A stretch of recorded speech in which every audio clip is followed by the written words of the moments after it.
joined by department heads and investigators from the other agencies that are here. I'm going to list them.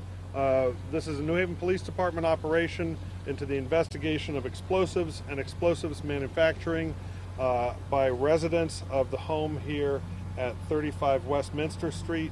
The investigation is being thankfully and greatly appreciated, aided by the New Haven Fire Department, the DEEP, the FBI, the Connecticut State Police Emergency Services Hazardous Device Unit, New Haven Bomb Squad, and the Arson Unit. There are other agencies, including New Haven Emergency Management, that are also here. The call initiated yesterday at around 5:30 p.m. With a domestic dispute with the resident of this home, not the homeowner, the resident of this home. When officers got here, they found visible to them a large amount of what looked to be commercial grade fireworks. We are upgrading that terminology to explosives and explosive manufacturing materials. In fact, these are the same type of explosive materials as was used in the Boston Marathon bombing. There are likely, although there's a lot for the investigators to search through, there are likely hundreds of pounds of explosives in this home. The explosives were contained, the materials were contained in and with themselves that led us to believe, which we still believe, that there was not an exigency in dealing with this last night. The house was secured, it was evacuated. The two residents have been arrested for the domestic dispute, and we are not going to name them until charges are filed against them based on the results of the search of this house. But those charges will likely include the illegal possession of explosives, the illegal storage of explosives, and the manufacture of explosives. The agencies that are here have different responsibilities and different components of this investigation, as well as safety, and we'll be happy to answer any of your questions that we can. What did you find now in this initial search to upgrade from illegal fireworks to now calling them actually explosives? I would say it's the volume. These are still considered fireworks, but these are not the type of fireworks you'd be lighting off on the 4th of July in your backyard. These are at best commercial grade or at worst commercial grade fireworks, but the components, the materials of the manufacture of this stuff are very dangerous if they're put together and ignited. Have you guys been to this address before yesterday's domestic dispute? I don't have information on history with this house. Based on the investigation so far, Officer Hartman, can you tell whether or not some of these explosives, these fireworks, were actually manufactured in the home? Yeah, we believe that they've been manufactured in this home. Whether all of them have been is yet to be determined. Chief Alston, for you, Sure. might be jump in. What are some of the safety concerns when you have an active search like this, and how is your department assisting this investigation? Sure. Well, first we want to give credit to the first officer that was on the scene responding to a domestic incident and recognizing the large quantity of black powder and materials that potentially could have exploded the entire block. We're talking several hundreds of pounds of black powder that you can obtain legally, but with all of the other chemicals that were there, that rightfully so, they elevated it to an explosive manufacturing factory, if you would. So our concerns are, one, the heat, friction, shock impact that could cause it to explode. It's very close to other residences, so you could have had a major catastrophe had that officer not given the heads up right away. Any idea how much longer it's going to be a full day search, officer? Certainly all day, if not beyond today.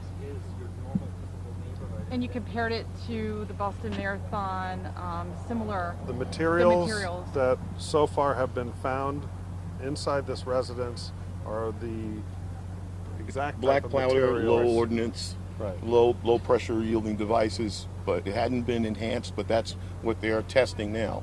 It's going to be a long all-day process, sampling and also categorizing all of the evidence. It's a lot. It's all throughout the structure. So. Is the home a single story? Is there like a basement to it? Just describe what the property looks like. Especially now that we're coming into the summer months, you know, people do buy equipment, materials rather, to build fireworks.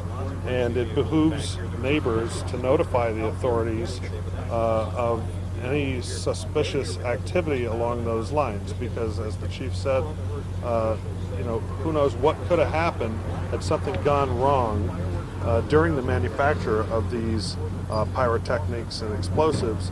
Had something gone wrong, it would have been too late for anybody in the neighborhood. So, you know, this is as good a time as any to appeal to the general public, saying if you know of a neighbor who is doing this type of activity, manufacturing these type of explosives, even if you believe these to be just fireworks. You know, the type of fireworks that we usually see are the type that you light off in your backyard on the 4th of July. And people have a general sense of what is bigger and louder and travels farther. And we'd appreciate those calls for the safety of everyone in our community. Did it seem as if these folks were trying to sell it to professionals? I don't know. I don't think we have any evidence to believe that at this time, but there's a substantial amount. When I tell you this house is laden with different types of explosives and, you know, materials to make these explosives, that couldn't be overstated. Was it stored in a way that could have been very dangerous to this neighborhood if it did go off? Absolutely. This was not stored. This was not stored in any organized way. There are piles and piles in virtually every room of this home. So, you know, this was a tinderbox waiting to go, and thankfully, as Chief Austin said, we got the heads up on this, and this is one of those times where it was good that we got here before. Is there any reason to believe that there was any other intent other than fireworks for the material in the home? This would all lend to the investigation as the investigation unfolds.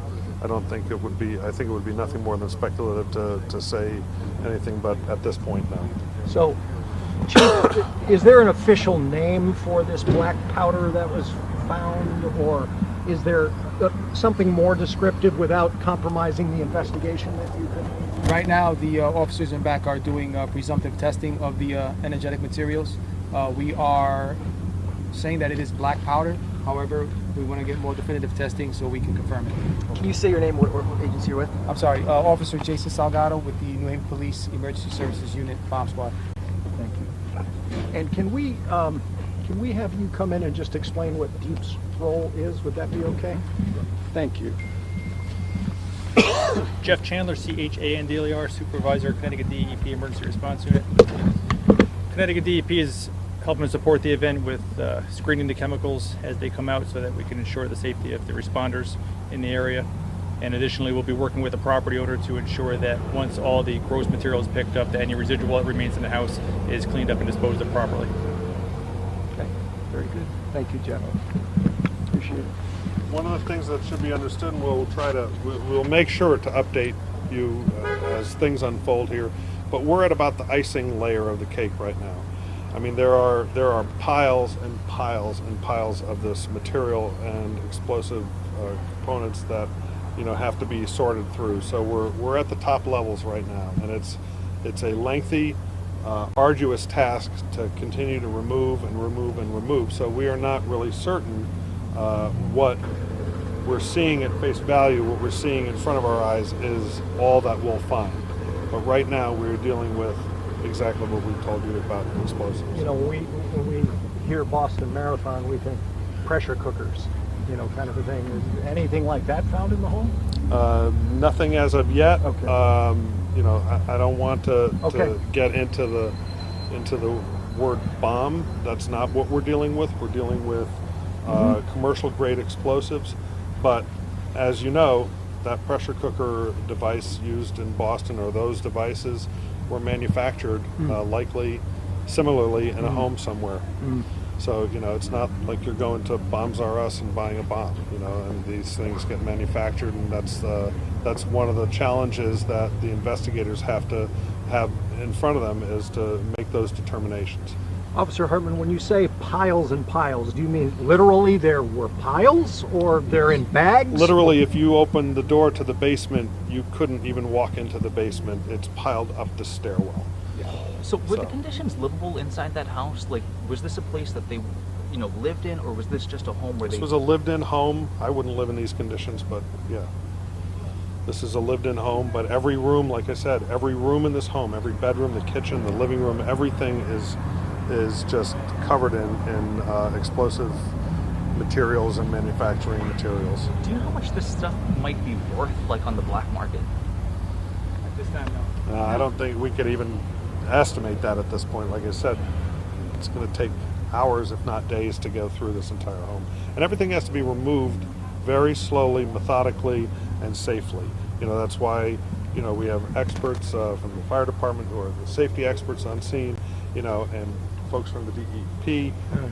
There are so many different knowledges that you need to put together to make sure this is done safely and properly. Are the two residents that were arrested last night, are they still in police custody living at home right now? Yes. Have investigators had a chance to interview them about this, or is it, when will that happen? No, I don't think. Sorry, I don't think those interviews have happened yet. I think it'll also be days before we'd comment on that. Once an arrest is made, we'll certainly provide you that information, but we're going to steer clear of that. Can you release any photos of what's in the home at this point for us to get a sense of what's in there? Is that not okay at this point? I would have to speak They're to being the taken right investigators, now. but things are being packaged up and moved out, and it's not being done through the front of the house either. Can you describe, other than the obvious, if there was a match or something like that, what else could ignite material like this? Could simple heat in the home? Could you- Friction. Yes, I'll leave it to the I'm sorry. contact. Yes, because of the type of energetic materials that were inside the home, they're very susceptible to heat, shock, and friction, as well as static. And I'm sorry if this has already been asked, but how were these materials contained? Were they in a container, or were they just out there in the open? Both. Some were in containers, commercial containers that they actually come in. Some were in things like Tupperware bowls, and some was just strewn and thrown about the house. But these are materials that could legally be purchased at whatever location. Yes, you can legally purchase, and I'll use black powder because since we've already spoke about it, you can legally purchase black powder and have up to approximately 50 pounds of it. Anything after that, you're not allowed. So, Okay. There's nothing more than 50 pounds in there? Several hundred. Yeah, you said several hundred, right? Several hundred pounds. Officer Hartman, can you say whether the two folks who are in custody now, are they both male, one female? One male, one female. And they are residents of the home, not the homeowner. Not the homeowners. Are they married? You know what they're... I don't know. Okay. Thank you, guys. Thank you. Appreciate your time.